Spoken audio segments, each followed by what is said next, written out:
दोस्तों नमस्कार। रायसीना हिल्स की लाल दीवारों के भीतर जब सरकार निर्णय लेने लगे और उस निर्णय को लेकर कोई सरोकार इस देश के लोगों से ना हो या फिर निर्णय जिनके बारे में लिया जा रहा है उनसे कोई पूछताछ, कोई बातचीत, कोई सरोकार ही ना बचे हों, तो फिर क्या होगा?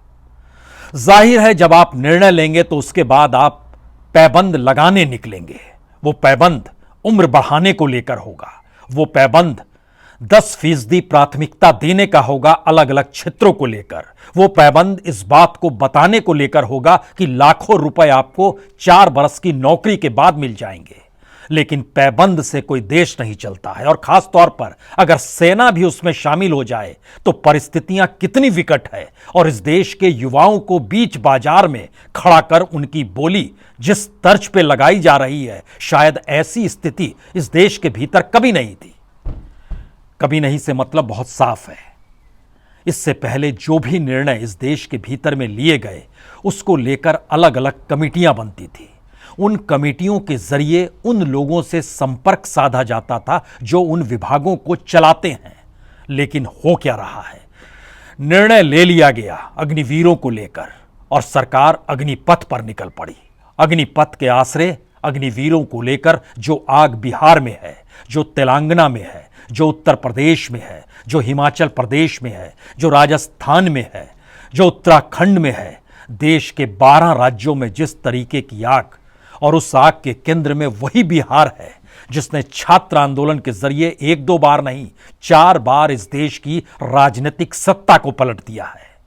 तो क्या दिल्ली के दरबार में और रायसीना हिल्स की लाल दीवारों के भीतर अब यह निर्णय लिए जाने लगे हैं कि पैबंदों से देश चल जाएगा, या फिर जो निर्णय लिए गए उनसे पीछे हटा जाए?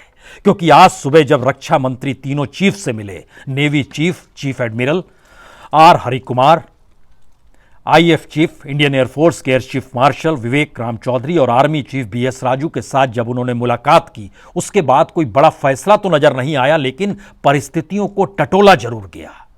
और इन बातों को टटोला गया कि इस देश के भीतर में बीते 2 बरस में सेना में कोई भर्ती हुई नहीं है। 97,000 पद खाली पड़े हैं और इस देश में बेरोजगारों की तादाद करोड़ों में हो चुकी है। करोड़ों में भी जो सेना में शामिल होना चाहते हैं।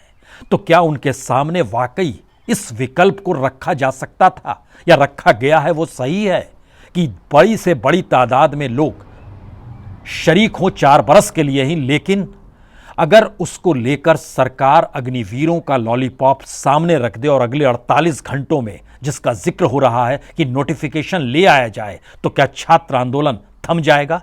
बेरोजगारों का गुस्सा थम जाएगा? जो आग लग रही है, दर्जन भर से ज्यादा रेलगाड़ियां फूंकी जा चुकी है। 150 से ज्यादा रेलगाड़ियों को रद्द होना पड़ा है।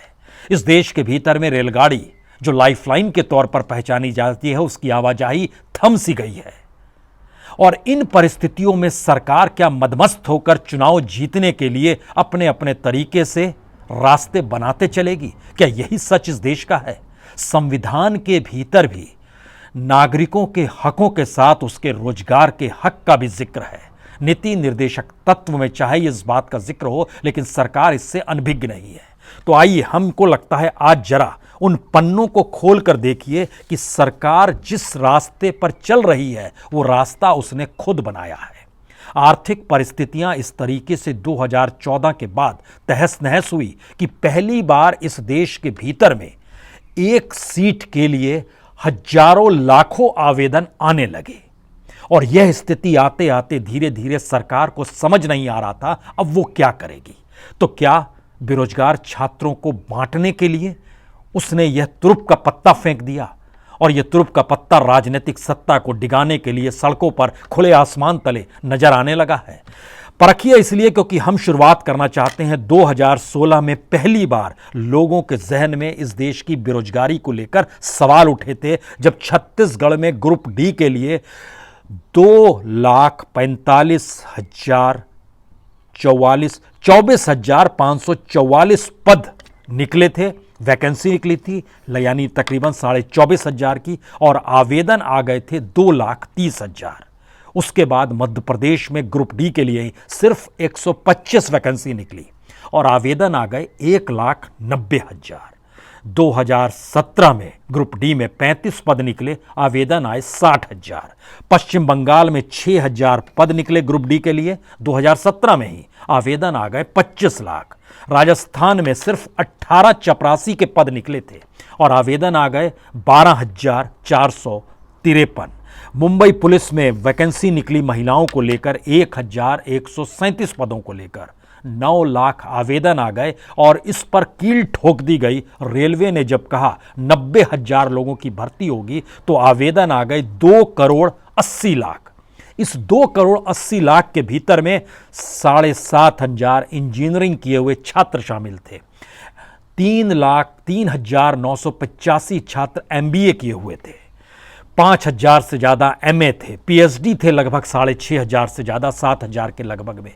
यानी हायर एजुकेशन भी इस देश में रोजगार नहीं दे पा रही है। और यह मैसेज कोविड से पहले का है।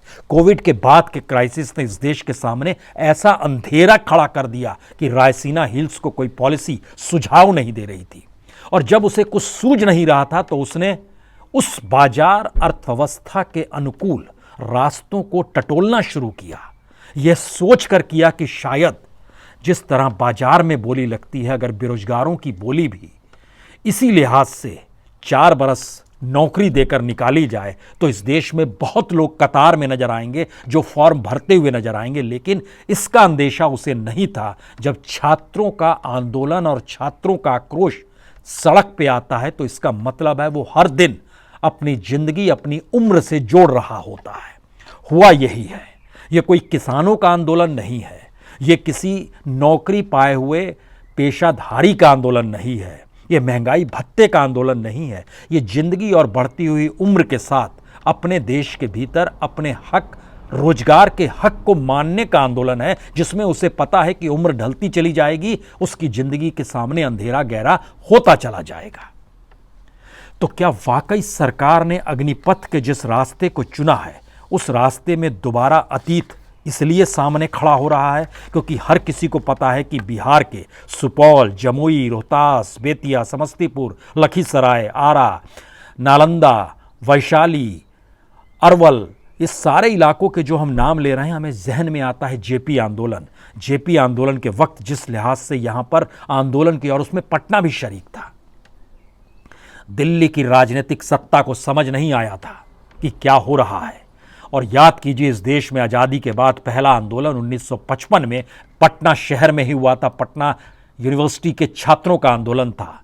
उस आंदोलन में उस वक्त वहाँ पर जो एक मंत्री थे जिन्होंने इस तरीके की बयानी दी थी कि छात्रों को कुछ समझा नहीं, उनकी गद्दी चली गई, नेहरू को पहुँचना पड़ा था पटना। उसके बाद 1967 में मुख्यमंत्री के.वी. सहाय थे, उनकी सत्ता डगमगाई और छात्रों को जो जिगर का टुकड़ा कहते थे, महामाया बाबू, महामाया सिन्हा, उन्हें गद्दी मिल गई। यानी छात्रों के साथ अपने आप को जैसे ही उन्होंने खड़ा किया, वह नेता कोई पहचान वाला नेता नहीं था। के.वी. सहाय का कद बहुत बड़ा था, लेकिन उनकी भी राजनीतिक सत्ता डगमगा गई। और इंदिरा गांधी से तो 2-2 हाथ जब जेपी ने लिए तो वही पटना यूनिवर्सिटी, वही छात्र आंदोलन, वही बीएचयू के, और उस आंदोलन को तो मौजूदा राजनीतिक सत्ता बाखूबी जानती है कि छात्र जब खड़े हो जाते हैं तो वो अपनी जिंदगी के हर क्षण को उस आंदोलन में झोंक देते हैं, क्योंकि उन्हें पता होता है आने वाले वक्त में अगर मौजूदा वक्त में रास्ता नहीं खोजा गया तो फिर अंधेरा ही अंधेरा है। यही स्थिति मौजूदा वक्त में है। और 90 के भीतर में मंडल कमंडल को लेकर जब आंदोलन शुरू हुआ था तब क्या किया गया था, तो भी बिहार के भीतर जो आग जली थी उसने इस देश के भीतर का मैसेज बहुत साफ तौर पर दिया था। भागीदारी और सुविधा और रियायत और हक की बात हमें आपकी राजनीतिक सत्ता से नहीं, अपने संघर्ष के आश्रय चाहिए। वहीं से उस आग ने इस देश की राजनीति को भी बदल दिया। लेकिन मौजूदा वक्त में मोदी सत्ता को यह लगने लगा कि उसने मंडल को भी हड़पा और कमंडल को भी साथ लेकर चले, लेकिन छात्र उन परिस्थितियों से कहीं आगे है।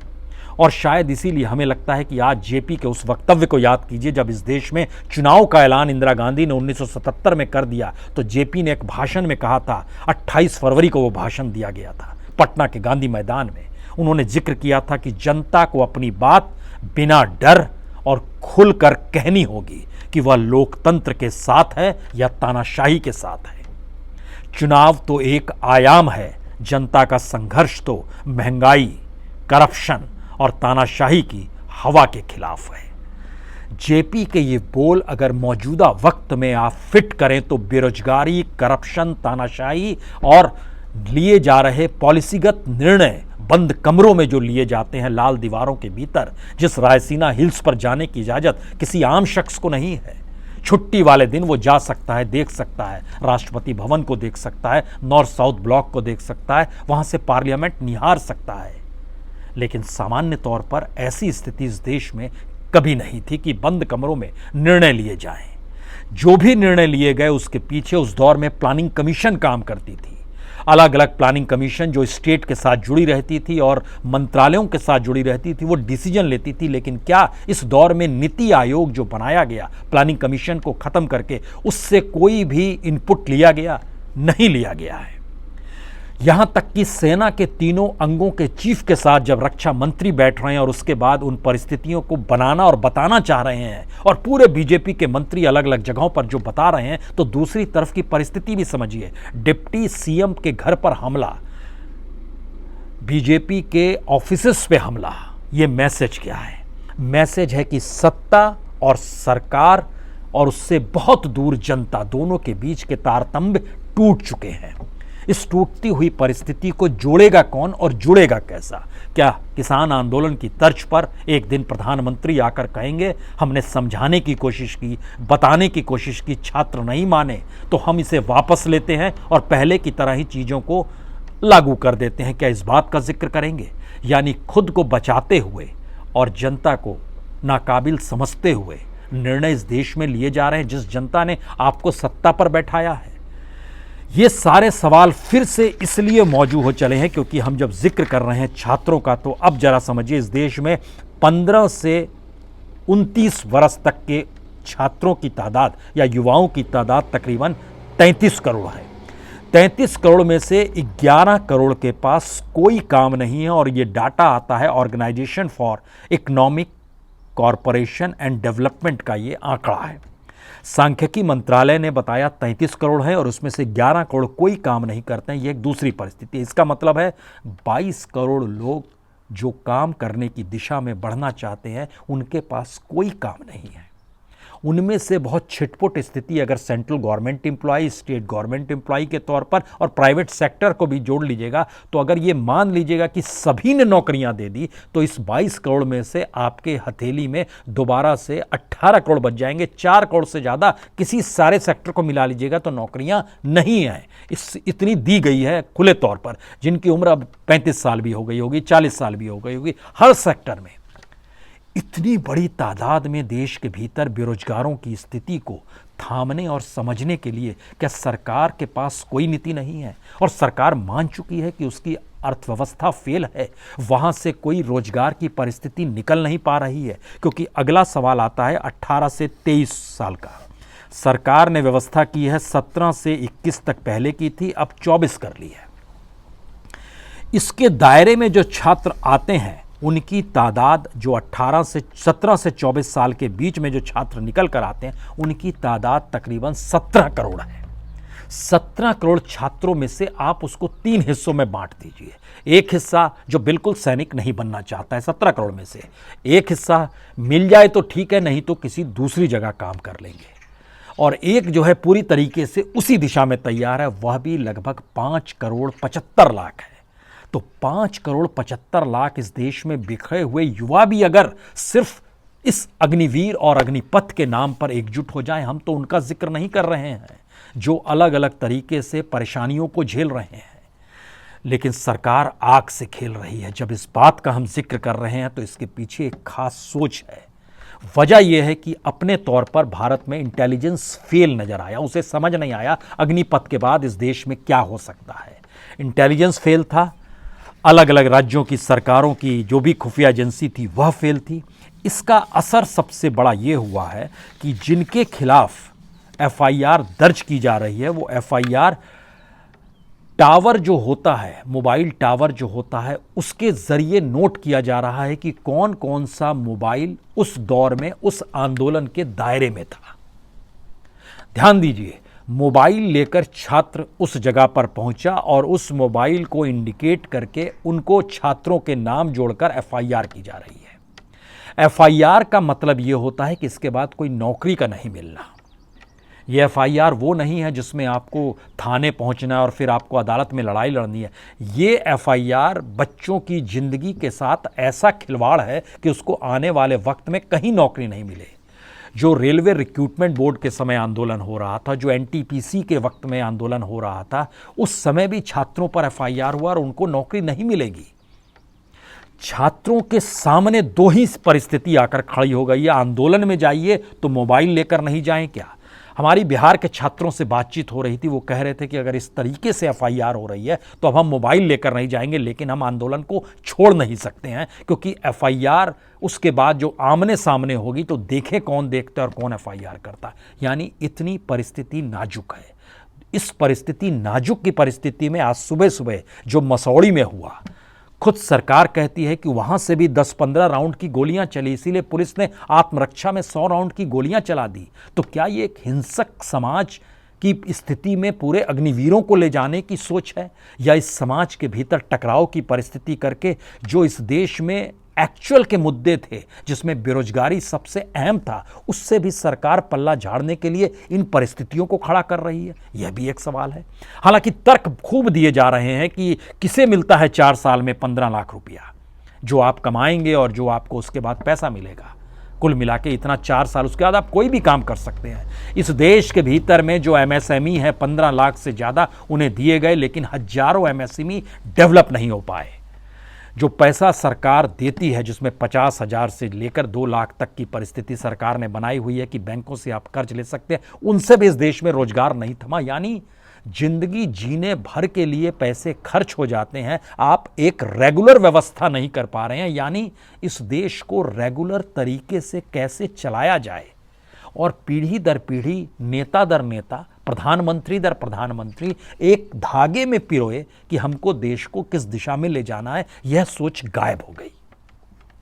हर निर्णय के पीछे पॉलिटिकल कारण है, हर निर्णय के पीछे राजनीतिक सत्ता बरकरार रखना है, हर निर्णय के पीछे अपनी पुरानी कमजोरियों को छुपाना है, हर निर्णय के पीछे इस देश के समाज को बांटते हुए वोट बैंक को क्रिएट करना है, हर निर्णय के पीछे राजनीतिक तौर पर जो बीजेपी के भीतर भी नेता हैं उनमें भी ये खौफ पैदा करना है कि आप तभी तक है जब तक हम हैं, हम हार गए तो आप भी नहीं बचेंगे। यही मैसेज आरएसएस के साथ है। आरएसएस की वो पूरी ताकत जो जेपी के साथ जेपी आंदोलन में खड़ी थी, और उसके बाद उसने निर्णय लिया था कि हाँ, अब इनको जो इनकी उम्र आंदोलन में खप गई, इसके बाद इनको किस रूप में नौकरी में शामिल करना है, इसको लेकर जेपी जनता पार्टी की सरकार पर दबाव बनाते थे। यहां तो खेल बिल्कुल उल्टा हो चला है, कोई फिक्र नहीं। और आरएसएस जैसा संगठन भी सरकार की अपने तौर पर गुलामी तो नहीं कर रहा है, मोदी सत्ता की नीतियों की गुलामी तो वो नहीं कर रहा है, क्योंकि उसने संघर्ष को देखा है, उसकी एक ट्रेनिंग रही है, वह भी गायब।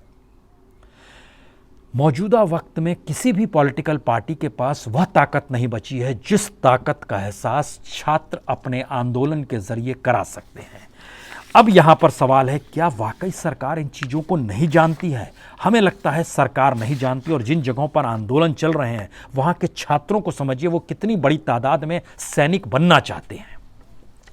अगर आप ध्यान दीजिए तो 10 लाख की संख्या में मैक्सिमम लोग हिमाचल प्रदेश से बनते हैं। 402 बच्चे, 10 लाख में से 402 बच्चे सैनिक बनते हैं। उत्तराखंड में ये 271 है, जम्मू कश्मीर में 185 है, पंजाब में 174 है, हरियाणा में 122 है, उत्तर प्रदेश में सिर्फ 28 है, बिहार में सिर्फ 22 है, राजस्थान में सिर्फ 57 है, महाराष्ट्र में सिर्फ 53 है, 10 लाख की जनसंख्या के लिहाज से। लेकिन जैसे ही आप राज्यों के आंदोलन के मद्देनजर सैनिकों की परिस्थिति को देखते हैं तो आपके सामने एक नई समझ आएगी। उत्तर प्रदेश के 2,18,512 बच्चे इस वक्त सेना में हैं। बिहार के 1,04,539 बच्चे अभी सेना में हैं। राजस्थान के 1,03,265 बच्चे अभी सेना में हैं। महाराष्ट्र के 93,000 बच्चे सेना में हैं। पंजाब के भी 93,000 बच्चे सेना में हैं। हरियाणा के भी तकरीबन 90,000 बच्चे सेना में हैं। उत्तराखंड के लगभग 68,000 बच्चे सेना में हैं। पश्चिम बंगाल के 63,000 बच्चे सेना में हैं, तमिलनाडु के 56,000 बच्चे सेना में हैं, मध्य प्रदेश के 55,000 बच्चे सेना में हैं। जब हम इन लोगों का नाम ले रहे हैं इतनी बड़ी तादाद में, उत्तर प्रदेश और बिहार का अगर जोड़िएगा, उत्तर प्रदेश, बिहार, राजस्थान, इन 3 राज्यों के टॉप को अगर जोड़िएगा तो यहाँ से तकरीबन 4.5 लाख बच्चे सेना में हैं और सेना की कुल संख्या इस वक्त तकरीबन 13,40,000 की है। इसमें से 4.5 लाख बच्चे सिर्फ इन 3 राज्यों से आते हैं, तो जरा कल्पना कीजिए 4.5 लाख परिवारों को लेकर उनके अपने समाज में कैसी मान्यता होगी। और जब मान्यता इस तौर पे होगी तो आने वाले वक्त में जो पीढ़ी खुद को तैयार कर रही है वह क्या सोच रही होगी।